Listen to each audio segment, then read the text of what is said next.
Primary School. My name's Adam Voigt. I'm the founder and director of Real Schools, and this video is a little introduction to a 2-year partnership that Overport Primary School has started with Real Schools. And our partnership is built very much around an approach to building culture and building great behaviour in the school called Restorative Practices.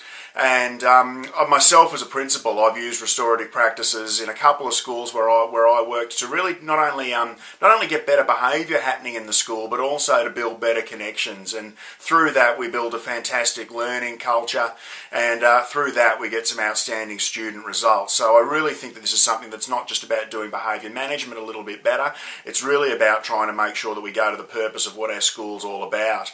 The first group I'd like to address today would probably be the staff. We're going to get together at the start of March next year and run our first professional learning day together, and that day is going to be very much built around staying at the informal end around restorative practices.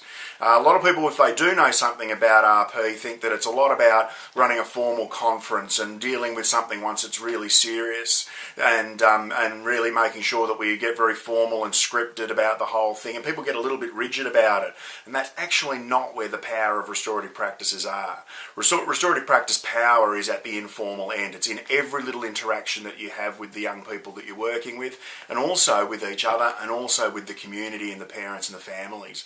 So it's hugely important that we get really explicit about the way that we're going to work there. So the good news for the staff in the school is that you're already probably quite restorative. And what I want to do is move you from being implicit about it, which means that you're pretty good at building relationships and pretty good at using them, to being able to be really clear about the way we practice from the informal to the formal, and that we have a shared understanding of what that is. And that means that it's explicit. We've got it written down, we can put it on the table, we can talk about it.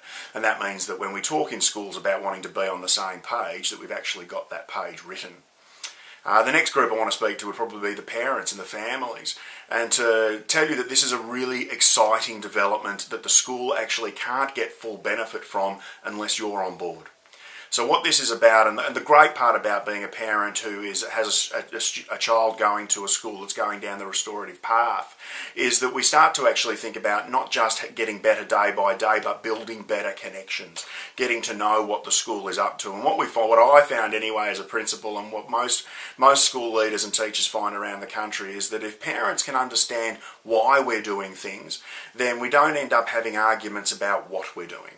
So we need to make sure that that's really clear for you, and we're going to make absolutely every effort to ensure that you know exactly what Restorative Practices is and what it's all about.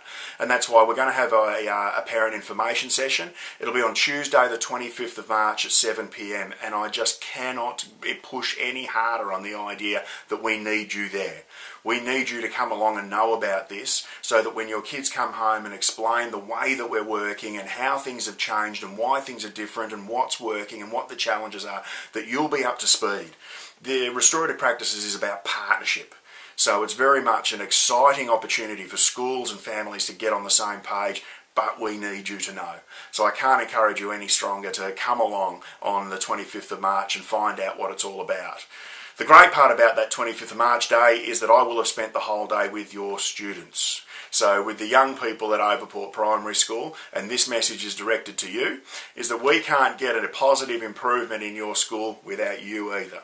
So we need our students absolutely on board. So we will train you in how this restorative stuff works. I will come around on the 25th of March and be in all of your classrooms, so you'll get to know me a little bit as well. And then it won't just be with me showing up and training teachers and being in classrooms and running parent information sessions. It'll also be some work that I'll do with the people doing the implementing and running the plan, so we'll be mentoring them, and we're providing some coaching as well for our teachers also along the trip. We'll provide articles that can be sent out amongst the staff of the school, but also into the community, because we're not hiding our practice anymore. What we're on about now is sharing it and making sure that everybody knows exactly the way that we work, in our quest to make sure that Overport Primary School achieves everything that Overport Primary School wants to achieve. And the reason, I guess, that we're looking for a 2-year partnership here is that we understand that when it comes to managing young people and helping them and getting them on a trajectory to a fantastic future, it can't be done with one magic bullet. There's no magic cure. And what we need to do is work together over a period of time. And I'm hugely excited to do that with Overport Primary School. if for no other reason than I'm alumni. Myself and my sisters went to Overport Primary School as kids a very, very long time ago, but my family still lives in the area, and making a positive difference in the community is something that genuinely excites me. I'm really looking forward to seeing you in 2014 and to partnering with you while we make a really positive difference in the lives of the young people at Overport Primary School.